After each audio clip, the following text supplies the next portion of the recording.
you got feces, you got amniotic fluid, you got meconium. Welcome back to another episode of Why I Didn't, the mostly useless series where I tell you why I did not pursue a specific specialty. And today we're covering OB-GYN.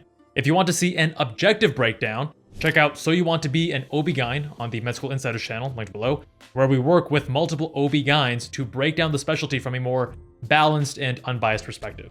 But this is the opposite. It's my subjective, biased, and personal experience with OB-GYN and why it ultimately was not for me. So let's get into it. First, what I liked. Of course, number one is surgical and procedural work. OB-GYN is one of those few specialties that offer a blend of both medicine and surgery. If you want to do procedures, but you also enjoy longitudinal patient care, it does offer this unique balance. And if you're thinking, wait a minute, OB-GYN, is it really surgery? We'll get to that later in the video, but gynecologic surgery is very much real surgery. Hysterectomies, myomectomies, and advanced laparoscopic and robotic procedures require significant skill and precision, and they're very much real surgery. There's a lot of hands-on work, so if you want the best of both worlds, OB-GYN gives you that middle ground. Number two is the acuity and high-stakes cases. Now, if you thrive in high-pressure situations, OB-GYN delivers, no pun intended. You're dealing with true medical emergencies. You have postpartum hemorrhage, eclampsia, uterine rupture, and more. Now, the adrenaline rush of managing life and death situations keeps things exciting, and for those who love quick decision-making and urgent interventions, then OB-GYN has that in spades. Number three is the hands-on and procedural variety. This ties in back to the first point, but being hands-on is one thing, but then having variety is another thing. And I like that there's a broad mix of procedures, from routine prenatal care to surgeries to in-office procedures like IUD placements or colposcopies. And this variety can help ward off burnout in certain ways. It keeps the work a little bit more dynamic and engaging, which is something that I personally valued quite a bit in a specialty. And number four is meaningful patient impact. So for many women, the OB-GYN is their doctor. That's their primary care. And they're seeing their OB-GYN for routine checkups, for pregnancy, for reproductive health. And this means that as an OB-GYN, you're building lasting relationships with your patients, which can be very meaningful, and you're getting that longitudinal care. So if you enjoy continuity of care, OB-GYN has that. And generally speaking, they'll have a strong affinity toward you because you're helping them through pregnancy, through childbirth, or navigating menopause or fertility challenges. You're taking on this role of helping them through something that is so important, so personal to their life. And because you're helping them through something so meaningful, it often means that you're generating this stronger patient-doctor relationship, and they're gonna grow to very much appreciate you. Now, onto what I didn't like. First is that some would say it's not real surgery. And I know this is definitely gonna ruffle some feathers, but there is a stereotype in medicine that OB-GYN isn't real surgery. And while OB-GYNs themselves would of course never say that, there are plenty of other surgeons who will tell you that behind closed doors. And again, this is from my experience. When I was talking to other surgeons, when I was a med student looking at different specialties, this is what came up many times by other surgeons. Hey, OB-GYN is not real surgery. And like I was at the time, you might be confused. Why is it not? And I think the difference comes down to precision. In most surgical fields, meticulous dissection and careful suturing are the norm. But in OB, obstetrics, speed takes priority, especially with C-sections, where it often looks like the surgical equivalent of a Formula One Grand Prix pit stop. And one place you'll notice this is with suturing techniques. It's gonna be far faster paced, more rushed, less refined, and it makes sense given the time-sensitive nature of OB emergencies, but it does contribute to the perception that OB-GYN is a different breed of surgery. And to hell with things like scar minimization, which is the obsession in plastic surgery, and all the precision of getting the tissue eversion and the alignment just right, things to minimize scarring long-term. Not the focus here. But that being said, remember, gynecologic surgery, on the other hand, is very much closer to that traditional surgery feel, especially in oncology and minimally invasive procedures. Number two is the malignant culture and the toxic work environment. OB-GYN has a well-known reputation for a brutal residency training. You have long hours, frequent overnight call, and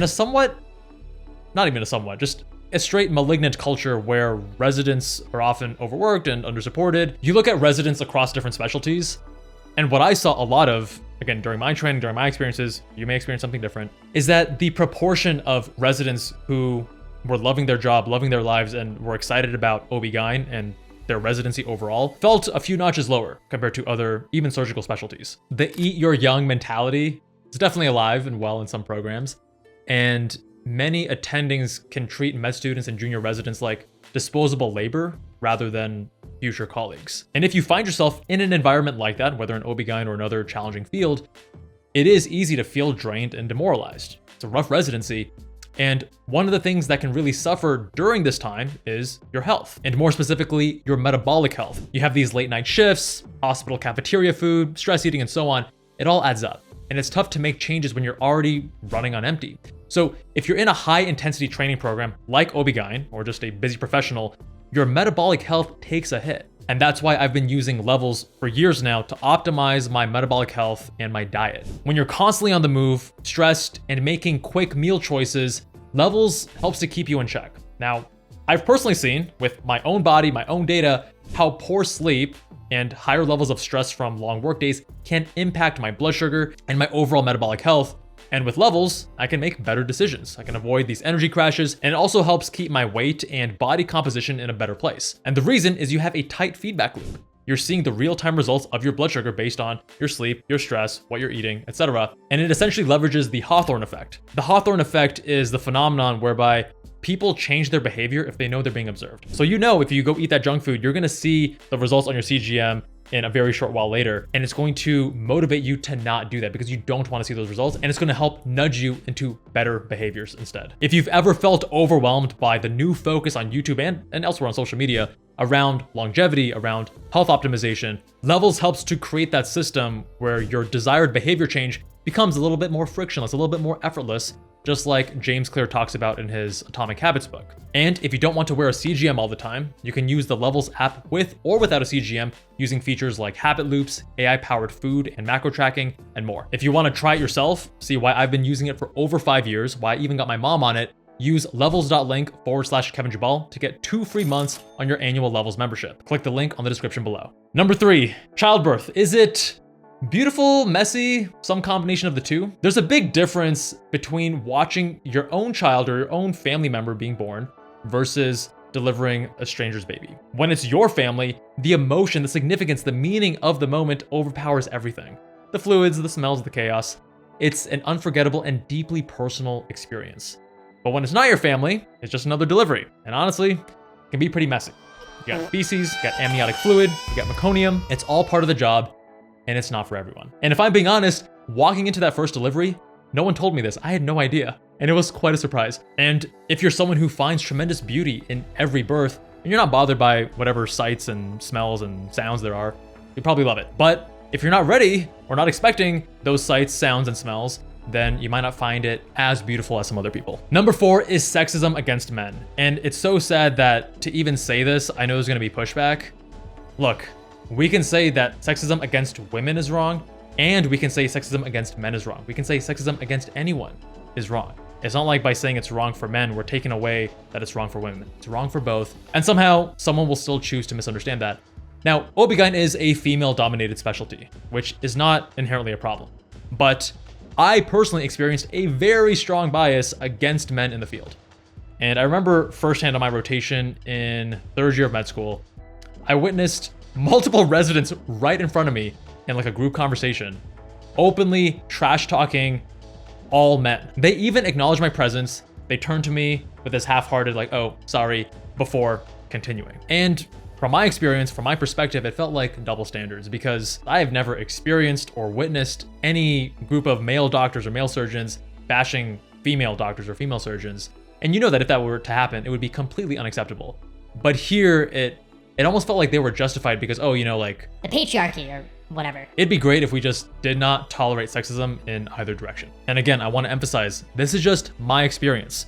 Your experience in OB-GYN may or may not be like mine, but I did find that the environment was unwelcoming in a way that I didn't experience in any other specialty. Number 5 is the medical legal nightmare. OB-GYN has one of the highest malpractice risks in all of medicine. Birth complications, neonatal injuries, and bad outcomes, whether preventable or not, often lead to lawsuits. And even if you did everything right, you can still get sued because parents are devastated and they're looking for someone to blame, understandably so. Many OB-GYNs eventually quit labor and delivery altogether to just avoid this legal stress. And finally, number 6, mid-level scope creep. OB-GYN is, at least technically, a type of primary care specialty, although you could very easily argue it's more of a specialist focusing on women's reproductive health. But anyways, it's towing this line, and that makes it a large target for mid-level encroachment. Nurse practitioners and physician assistants are already taking over a large portion of women's health visits. And you have